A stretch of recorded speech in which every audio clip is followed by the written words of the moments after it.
Today we're talking about how to become insanely good at anything you want. Because most people will tell you that you're either born with a talent or you're simply not. But the truth is this, and studies actually show this over and over again, talents aren't born. Talents are built. And so if you want to become insanely good at something, you really just need to know what the top performers around all different fields have in common, what they do the same basically, and then just follow that. Unfortunately for both of us, there is a guy called Daniel Coyle, the author of the book The Talent Code, who actually traveled around the whole world and basically realized what the top performers were doing, what they had in common, what they all were doing the same, and boiled down his knowledge into 52 very practical and easy to follow lessons. And the best part is that many of them are very, very unusual. I bet that you will not have heard about most of them, but if you actually follow them, you will become so good that people will literally start thinking you were born with that talent. Now, before I start with the lessons, let me tell you that the book is divided in 3 main sections. The first one is on how to begin, then the second one is on how to build your talent and become very good at something, and the third section of the book is on how to basically continue practicing and continue becoming better and better and better. So let's start straight away with lesson number 1. Observe who you want to become. In the first lesson, Daniel basically tells us that if we want to become amazing at something, we should keep in mind and see very often people who are amazing at what we want to become. So if you want, for example, to become great at playing, tennis, so you should, watch the games of your idol, of the one who is like the best of the best and you really look up to. Observe exactly his technique, look at him in slow motion and watch his actions. Try to fill your mind with what he's doing. Try to see him and his actions and his practice as often as you can. Lesson number 2, spend at least 15 minutes a day to basically dig in the new skills in your mind. So what Daniel is telling us is that it's not just about physical practice. Let's take again the example of tennis, but it's about visualizing your skill, what you're trying to do. So if you're playing chess, visualize yourself playing chess. If you're, for example, like a friend of mine doing cliff jumping, imagine the jump, imagine how you would feel and spend at least 15 minutes a day doing so, ideally before you go to bed. Third lesson, steal, steal, steal. Don't be afraid to steal from the best of the best. Look at what the best performers in your field are doing and then look at what you could steal from them. And don't look at general things, look at very specific things. Like he was making the example of a golf player. Look at the angle he has when he's shooting his shot. Look at his hip, how his hip is positioned. Look at all the small details and ask yourself what you can steal from the best performance. Steal from many ones and create your own basically framework of every part of all the best things put together. Fourth lesson, buy yourself a journal and use it. Top performers around every single field have their journal and they journal about many things, and journaling really helps a lot. So write about your ideas, your goals for next week, about what you did well this practice session, what you will want to do in the next practice session better. So your journal is kind of like a map and it shows you in what direction you're going and where you're coming from. So use it to your advantage. Lesson number 5, be at peace with being seen as stupid. Now the thing is this, if you're always afraid of what other people might think of you and you're there afraid of making mistakes, you're not going to progress, bro. So be at peace with making mistakes and actually make things that get you outside of your comfort zone to train yourself. A good example is a rule I've set on myself. Every single day, I do one thing at least I'm afraid of. And a few days ago, you can see I cut my hair like this. And so really the 5th lesson shows you that you shouldn't care about what other people think of you and be at peace with making mistakes. 6th lesson, always choose simplicity over luxury. Daniel tells us in this book that when we are surrounded with luxury and we're basically living very luxurious life. We're telling our mind we already did it. And so when you instead choose simplicity, you're going to push harder, you're going to train more, and you're going to therefore improve faster. Whenever you can, he says, choose simplicity over luxury. Lesson number 7. Define if the skill you want to learn is a hard or a soft skill. A hard skill is a skill where you have to basically be like a robot, where you have to always do the same thing as perfectly as possible. And soft skills are skills where you have to basically be able to adapt to the situation. Now, within soft skills, normally there are hard skills. I'll make you an example. Martial arts. To throw a punch, that's a hard skill. You have to make it perfect. You have to have the perfect move, the perfect trajectory, the perfect, balance, and your weight is set on your legs and your perfect stance and everything. And that's a hard skill. You want to become like a robot when you throw that punch. But when you're actually fighting, that's a soft skill because you have to adapt to the situation. You have to know when you throw the punch. So one thing is the punch itself, which you should practice a million times to make it perfect, and that's a hard skill. And then you have to know when to throw it in a fight, right? So hard skill is one that you have to basically do like a robot, and the soft one is one where you basically have to adapt to the situation and always assess things. The 8th lesson is on how to build hard skills, and Daniel tells us that we need to build them like a scrupulous carpenter, like with 100% accuracy. We want, let's say again, if we want to learn how to throw the jab and the cross, we want to practice it a million times, making sure that every single time we're doing it perfectly, everything about it is perfect, and we want to basically refine it as much as we can. Lesson 9 is on how to basically build a soft skill, which is, as Daniel says, kind of like riding the skateboard. We have to do many reps, we have to challenge ourselves, we have to try out things and basically don't be afraid of making mistakes. Like when we ride a skateboard, and I used to ride a skateboard, you have to basically make many mistakes. You have to drive around, try a ollie and see that, okay, I did it wrong. Then you try again, then you try a combination, another one, and you have to push yourself. So for hard skills, work on making it perfect. For soft skills, push your limits and try out new things. Lesson number 10, give honor to hard skills. Daniel tells us that all soft skills are built out of hard skills, as I said earlier. And so you really want to focus mainly on the hard skills, and then you can build the soft skills. Because if you focus earlier on the soft skill and you do the hard skill wrong, then it doesn't make sense. Like even riding a skateboard. The hard skill part of riding the skateboard are the tricks, right? You have to practice your kickflip a million times, bro, to make it perfect. And then you can, while you're riding around and, jumping on something, do your kickflip. You don't first try to do your kickflip on a hard thing or like over something if you don't have yet perfectly mastered your kickflip, right? So first work on your hard skills and then on the soft skills. Don't start with the soft skills before you haven't mastered the hard skills. Same goes for martial arts. Don't go for a fight if you cannot even yet throw a good punch, right? Makes sense. 11th lesson. Forget about the born talent myth. Daniel tells us, as I said at the beginning of this video, talents aren't born, they're built. And so if right now you're already good at something, because, out of whatever reason, you started out with something, with building a new skill, and you were somehow already good at it, forget about the other people's praises and focus on becoming better. Because if you start feeling like I'm already good, you start become complacent and you stop really pushing hard.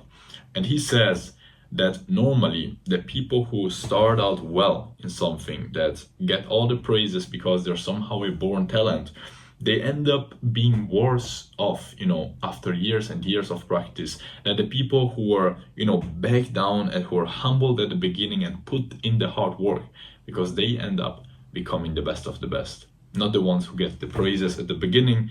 Lesson number 12, how to find a good teacher in 5 steps. Now, the first step is, forget about people who are just telling you things to make you feel well. Those people that tell you, oh, you're amazingly good, and then say things to make you feel good and don't want to tell you when you're actually making mistakes. Those are not good teachers, at least following Daniel's book. The second thing is finding someone who you have a lot of respect for, who you nearly fear a little bit. The third thing to find a good teacher is finding someone who gives, small and very precise instructions. Fourth thing, find someone who likes to basically teach the fundamentals, not someone who wants you to, let's say, again, if you wanted to become a pro fighter, wants you to jump in the ring straight away, but someone who wants you to master all the kicks and all the punches first, who really gives a lot of attention to the fundamentals. Then the fifth thing, when possible, choose a teacher who has more experience, because a good teacher normally is built through experience, and so the older the teacher is, normally the more experience he has. So that was the first section of the book, how to actually, start building a new ability. Now we get into the second one, how to become very, very good at something.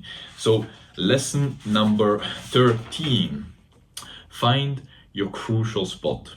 You have to realize this every single time you're doing something. There are 3 zones you can be in. You can be in the comfort zone, you can be in the crucial spot, so just leaning just beyond your edge, and then you can be away, far away from your comfort zone.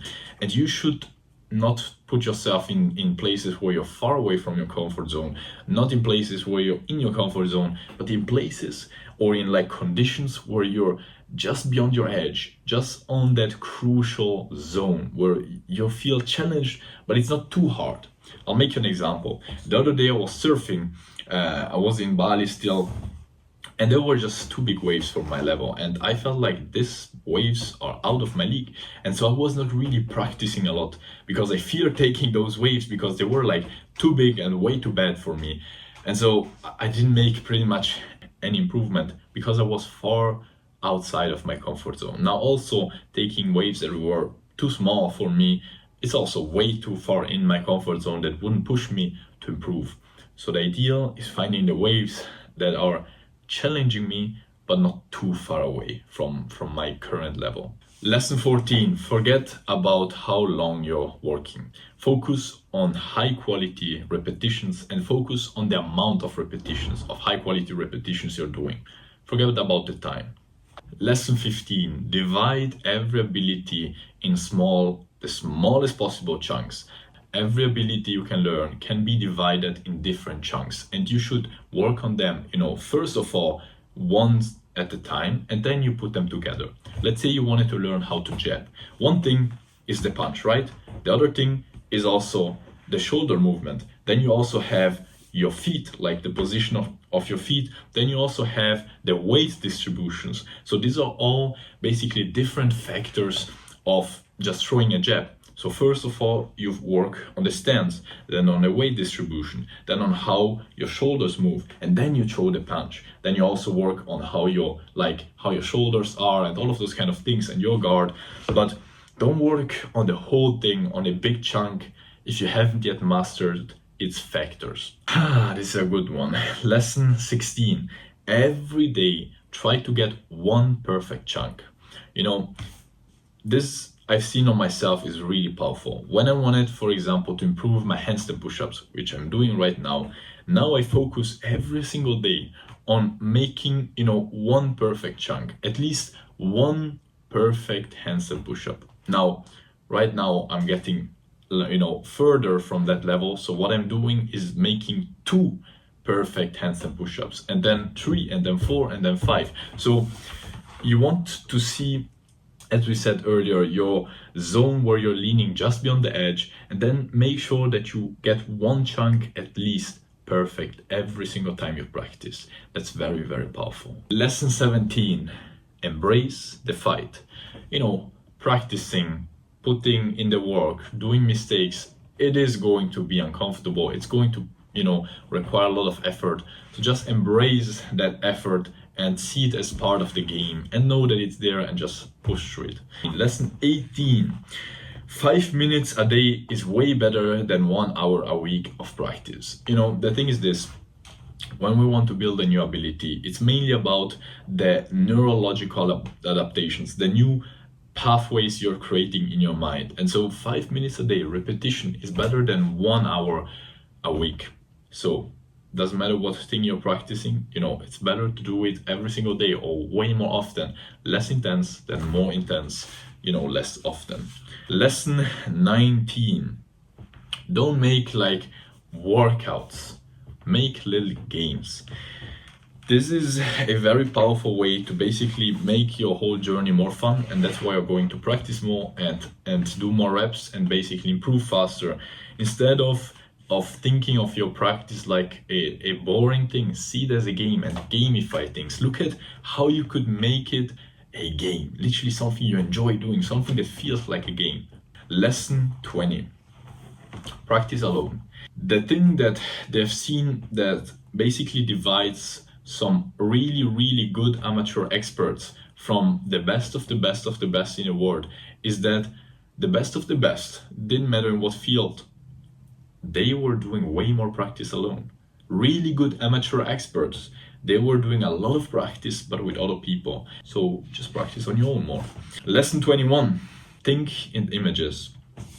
When you're thinking of how to improve something or how to learn a new skill, think in images. I've seen this is very powerful. For example, when I was coaching the other week a friend of mine to unlock his muscle up, I wasn't telling him, to be fast at the movement, try to focus on being fast at the muscle up. I told him, explode up.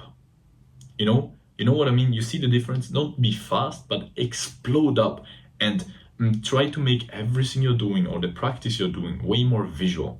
Think in images. Lesson 22. Pay attention to the mistake immediately and solve it straight away. When you're doing a mistake, you're throwing a punch, let's say, again with the martial art, and you're doing a mistake, stop and eliminate the mistake immediately. Don't let it slip and think to yourself, it was just a mistake and just punch again. No, stop and eliminate, because otherwise you will reinforce the wrong things in your mind, and you obviously don't want to get that, right? Lesson 23. Visualize your brain creating new connections. As said, building abilities is mainly about neurological adaptations, new connections in your brain that are being built and that get you better and better and better at performing something. So just visualize those connections being made. Also, lesson number 24, visualize those connections becoming faster. When you're throwing a punch, right? At the beginning, you do it slowly and you really focus on the connections being built.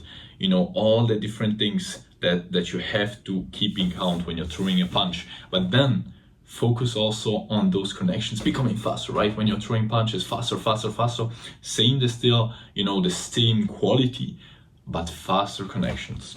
Lesson 25, reduce the space. Research has somehow found that when you reduce the space of your practice, doesn't matter what field it is, if you're playing soccer, for example, and instead of playing on a big field, you play in a small room, you're going to progress faster because you have way more action the whole time, right? Lesson number 26, slow down, bro. Try to practice the things you want to improve in slowly. If you want to make a good muscle up, try the slow muscle up, or a pull up, try it slowly. When you want to improve your squat form, do it slowly. When you want to improve your jab form, like your punch form, do it slowly. Whatever thing you have to practice, you want to improve, focus on doing slowly and doing it well with the perfect form. Lesson 27, close your eyes. That's another very powerful thing to basically have more mind-muscle connection, because when you're seeing things, you have one sense which is kind of distracting you. I'll take the example of the punch. If you want to throw a good punch, if you do it with closed eyes, you have way more awareness of your body. Lesson 28, mime. Do practice without the action. Let's say that you wanted to improve your tennis shots. So practice the shot without the tennis racket, or if you're doing golfing without the golfing racket, or if you want to improve your punch without the gloves or without the sack, just in the air. That has also been found to be a very, very powerful tactic. Lesson 29, when you actually get to do a right shot, drill down the point. Imagine yourself again how you felt when you were doing it, exactly how you did it. Do it again and really make it like really stick in your mind. Make it important. Don't just, okay, get to the next rep or to the next thing. Lesson 30. Make a small nap. They have somehow found that when you practice a lot, you make a small nap and then you practice again, you're going to basically be better than if you just practice and then practice again. Lesson 31. When you want to learn a move, exaggerate it. I was actually doing this when I was improving my punches and kicks.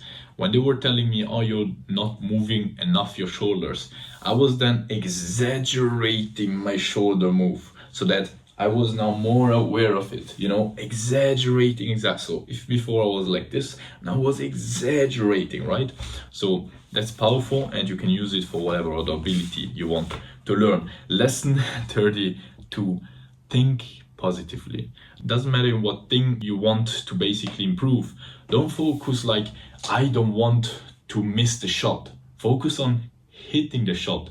Switch your perspective from not wanting that negative to just focusing on the positive that you want to achieve.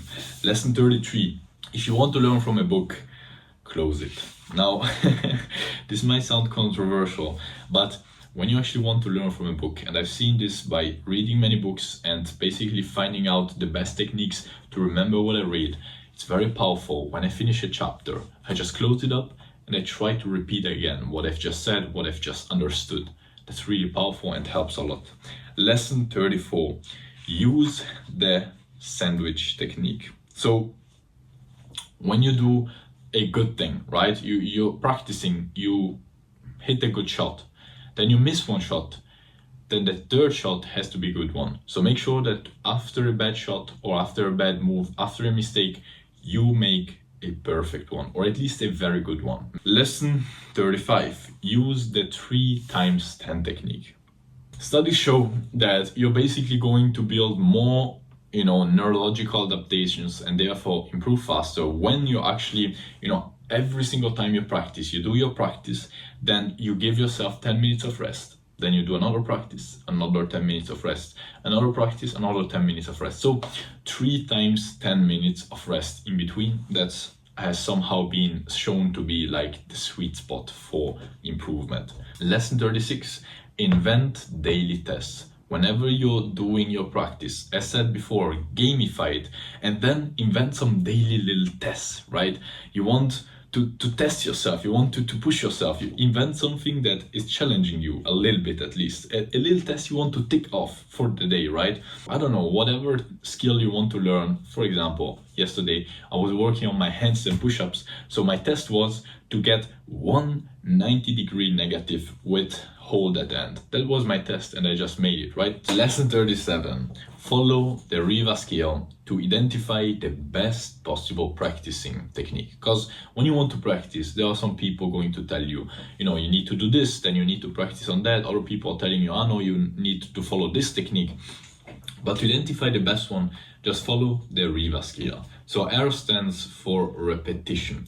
When you want to learn something, you have to do as many repetitions as possible. So a technique or a program that will get you to do many repetitions is crucial. I stands for I am committed. So when you're actually practicing, you want to make sure that the reps you're doing are basically at the edge of your abilities. Earlier when we discussed that leaning just beyond the edge, that small zone where you make the most progress in, well, you want to find a practicing technique or method that gets you to stay at that edge as much as possible. The V part stands for value. So when you want to make a repetition or like practice, don't practice something that doesn't add any value towards the goals you want to achieve. Let's say that you want to learn the handstand push-up, right? If you focus on bench press, because that is somehow, pushing skill, that's far away from being as effective as, overhead press. If you wanted to get the strength for like the handstand push-up, obviously. So make sure that the thing you're doing, the practice, is very valuable for your specific goal. And then A stands for accuracy of feedback.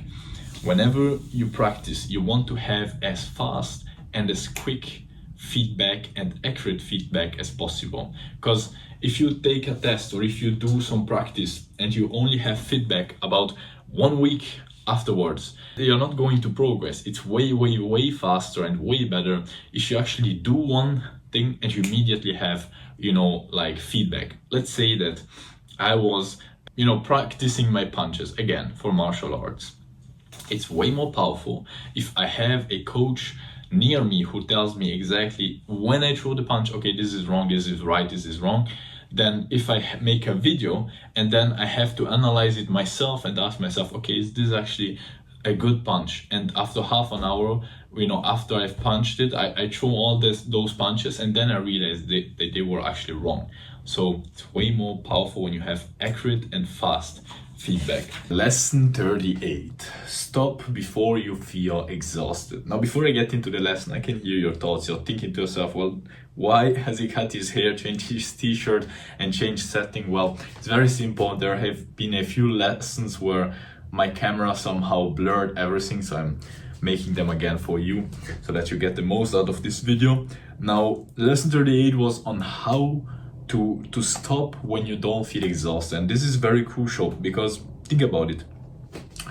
When you want to practice something and learn a new skill, you want to practice it at its maximum quality. I've seen this, for example, on calisthenics. When I want to learn the handstand or handstand push-ups or any other skill I want to learn, I practice it when I still feel fresh. And when I start to feel exhausted and the quality of my reps go down, I stop my practice. Because very often, especially in this kind of skills that we want to really get good at, we want to practice on quality and not quantity. And so it's way more powerful to focus on the most high quality executions and then stop when you start to feel tired than it is to just half-ass some more reps because you want to add some few sets more.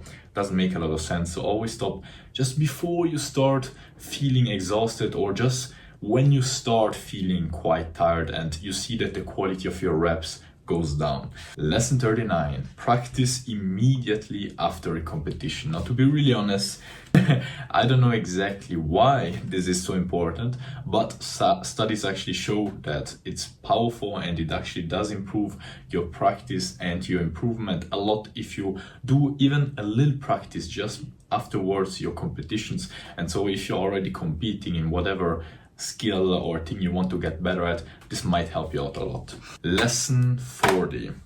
Visualize the execution of the skill you want to get better at just before you fall asleep. The power of visualization is just crazy, and there has been a study that totally blew my mind. I remember my brother told me about it about few years ago, and there were basically 3 groups of people wanting to improve their basketball, shots. So they all assessed their initial, precision rate out of 15 shots, how many they got in. And then there was one group that didn't practice at all, one group that was doing daily practices, and another group that was just visualizing the practice and how they were basically becoming more precise at shooting those shots. And guess what? The group that basically was just doing the visualizations got literally pretty much just as good as the one that was practicing daily. And so visualizing how you're actually putting the new, skills and the new improvements into practice just before you fall asleep is twice as powerful as just doing it throughout the day, because then you're going to, think about it and kind of like subconsciously elaborate it even more throughout your sleep. And that has been shown to improve your skill. The lesson 41 is about closing on a positive end. And this is so crucial, bro. I've seen this on myself. Take back the example of, martial arts. When I was there training martial arts and I finished on a note of I fucked up the last few sets and I finished on a note of dissatisfaction. I wasn't looking forward to the next lesson. When on the other hand, I finished my session with one good execution. That's so crucial, because I was hyped then and I was just waiting for the next time to practice again. The same thing goes for calisthenics. When I finish with one amazing execution, that's when I know that next time I will be do even better. So always finish on a good note. Now, lesson 42 are 6 ways to basically become a better coach and teacher. Now, you will understand in the third part of this book why you want to actually teach and coach. But first things first, how do you become a better coach? Well, first thing is use the first few seconds, the first time you meet your new students, to basically create a positive emotion. Because let's be honest, halo effect is real, and even though we might not like it, people judge us based on the first impression. And so if you make a good first impression, you're going to make sure that your students are going to listen to you more, respect you more, and therefore improve more. Because even if you give the best advice possible, but someone isn't well disposed towards you, they're probably not going to listen, and therefore they're not going to get the benefit of listening to you. So that's the power of creating a good first impression. The second lesson to become a better teacher is to avoid long speeches. If you want them to really improve, give them short, really precise and actionable steps to implement straight away. So really practical and straight to the point. The third lesson to become a good teacher is to not just try to make other people feel good with what you say, always saying, oh, you're amazing, you're this, you're that. Just give them the harsh truth. Don't tell them what they want to hear, tell them what they need to hear to improve. And so that's a very, very important trait of good teachers, that they're really to the point. They don't fool you around. They tell you what is right and what you're doing wrong, and they basically help you. Lesson 4, track their improvements and make sure that they see how much they're improving. So when you are basically coaching people, you want them to see the progress that they're making, and you want to have a way to track it. So basically they're going to see how much they're improving, in what things they're improving, and what they need to still improve in. Now, the fifth lesson to become a better teacher and coach is to maximize their efforts and make sure that they are practicing an environment where they don't have to focus on bullshit things, where all the unimportant things are taken away, and they can just put all their efforts and as much effort as they can in the main thing that will actually get them results. And sixth lesson to become a better teacher and coach is to make sure that you're not trying to keep your students dependent on you, but you want to make them as independent as possible all the time. You want to make sure that with time they become more and more and more and more independent, so that at the end the goal is to not have them need you anymore. And so now we just finished the second section of the book on how to basically maximize your progress. Now we're getting into the third part of the book, which is talking about how to sustain progress when you're starting to feel like you're plateauing. Because at the beginning, right, you're having the curve that is going really steep up, but then, your progress will slowly decline and decline and decline. And so how do you actually overcome that plateau after your initial newbie gains? Well, it's very simple. It's all described in this last section of the book on how to actually sustain progress after the initial part. Lesson 43, dedicate yourself to repetition. Even if you're starting to get good at something, don't think that you're too good for it. Keep putting in the reps, do a lot of reps, do a lot of repetitions, and focus on putting in the work, even if you're becoming good, because otherwise you're going to become complacent and you're obviously not going to progress. Lesson 44, think like a 9-to-5 worker. And with that, he doesn't mean that you should, practice for 8 hours a day. But what Daniel means with that is that you should focus on just putting in the work, even if you don't want to. There are going to come those days where you don't want to go and do the practice, but just do it, bro. Just like the 9-to-5 workers go to their job, even if they don't like it, because they have to get paid. Lesson 45. For every hour of competition, do at least 5 in practice. Many people, when they get to a specific level, start just competing. But what Daniel tells us is that the best of the best actually, still when they get at that level, make a lot of practice, a lot of practice. So that's very powerful. Lesson 46. Forget about breaking bad habits, focus on creating good ones. So let's say that you wanted to start doing martial arts and you always threw punches in a wrong way. You shouldn't try to eliminate the wrong punches, just focus on creating new mental patterns for new habits that are going to actually serve you. So instead of focusing on breaking bad habits, which takes a long time because think about it, you have to break mental patterns that have been established in your mind. Just create new ones. That's way faster. Your mind is way better at creating new ones than it is at breaking old bad ones. Lesson 47. If you want to learn something better, teach it. That's why I'm actually teaching these things in this YouTube channel, because the more I actually teach others, the more I actually remember myself. And the thing is this, when you actually teach something to someone, doesn't matter what, you have to start thinking about it more logically and how to explain it in a simple and practical way. And when you actually think about that, you're actually going to understand a few things yourself that you didn't understand earlier. I'll make you an example. When I had to think about how I went from doing 0 muscle ups to doing jumping and clapping muscle ups, a few months ago I made that video. So I had to think about exactly what I did. Earlier than that, I had never thought about it. I never thought about exactly all the factors that got me there. But once I had to make a video about it, I really thought about it very well and in detail, and so I understood things that I was not aware of. And so teaching to others really also means teaching to yourself. To build a new habit, and this is lesson 48, give it at least 8 weeks. That has somehow been found to be like the threshold to make it become a habit. Lesson 49. When you get blocked, just change things. As Einstein said, insanity is continuing to do the same and expecting other outcomes. So if you actually start to plateau in something, like I used to start plateauing a few weeks ago on pull-ups, weighted pull-ups, you have to change things. You have to start doing things differently, because you're never going to get out of a plateau by just simply continuing doing what you're already doing. So I was doing basically 9 pull-ups, 9.5, 10 pull-ups with 50 kilograms of added weight. I was not getting past that. So what did I do?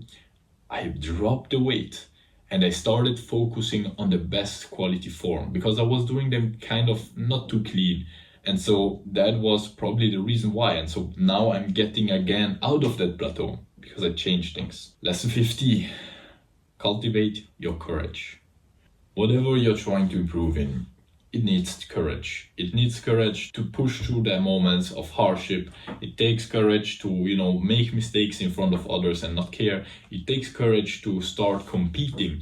It takes courage to humble yourself, to learn from someone, to admit that you did a mistake. It takes courage to do many things. But the best part is that courage is actually something that you can practice and build. And I've seen this on myself, bro. The more I actually do things that require courage, the more courage I actually end up having. So it's actually very simple. Lesson 51. Keep your big goals private. When you talk to others about your big goals, you're basically going to feel as if you already have achieved them, right? You're going to reinforce in your mind that you have achieved that goal, even though you didn't, bro. And so you're basically going to feel better, which means that you're going to practice less, very probably, even though you haven't done anything yet. So whenever you want to achieve something, don't tell anyone, bro, because that will keep you humble. That will keep you also from having people, getting in your way, and that will also keep you from becoming complacent and feel like you already achieved something, even though you haven't yet. Lesson number 52, the last one. Think like a gardener and work like a carpenter. What Daniel means with that is that we should think like a gardener who knows that it will take time. When a gardener plants a new tree, he knows that it won't, grow in 2 days. And so when you're practicing, think like a gardener, give it time, and then work like a carpenter who is very attentive, who pays attention to all the small details. So expect it to take time, but work with total precision and put in the fucking work. So these were the 52 lessons to become so good at something that you're literally not going to believe it first, and that you're literally going to be seen by others in a few weeks, months, or years, like you were a natural talent. Now, I'm going to share with you also how I personally have started implementing this book so that you're actually going to get the benefits from it. Because if you just listen to this video and don't really implement anything, well, you have just wasted your time. So what do I recommend you doing? This is what I did. First of all, I've written down all the lessons, bro. I've written down all the lessons at the end of each chapter. I don't know if you can see it, but at the end of each chapter, I made myself a little summary. Then I defined exactly all the skills I wanted to put these lessons into practice in. So ask yourself, what abilities, what skills do you want to become amazingly good in? And then third thing I recommend you doing is basically look at these lessons, and they define exactly, bro, how you will implement them and how you can systemize them and make them part of your daily practice. That's how you will actually make sure that this book hasn't just been a waste of your time, but that it will actually change your life. As said, if you just listen to this video, don't put things into practice, it will not have helped you out. So what I did was summarizing every lesson, was asking myself the abilities I wanted to use these lessons in, and thirdly, make sure that I actually use them, that I actually asked myself and started implementing them on the abilities I wanted to develop. That was it, bro. Anyways, if you have some further questions or some struggles, or you want my personal help with whatever thing, you can get it for free by basically booking a free coaching call. Link in the description down below. Just another way for me to help you out. Just wanted to tell you that you have that possibility. If not, bro, don't worry about it. Anyways, I really thank you a lot for your time and your attention, that you came to this point of the video, bro. And I really hope that this helped you out, bro. This book really helped me out for my abilities, and I'm already implementing it a lot. So that's why I made this video. And yeah, if you liked the video, make sure to leave a like and to subscribe to not miss on my future videos and to show me that you liked it. I really wish you all the best, bro. Wish an amazing practice, and I'm sure that if you actually implement it, you will become so great at it. Wish you all the best. Hope to see you very soon. Ciao.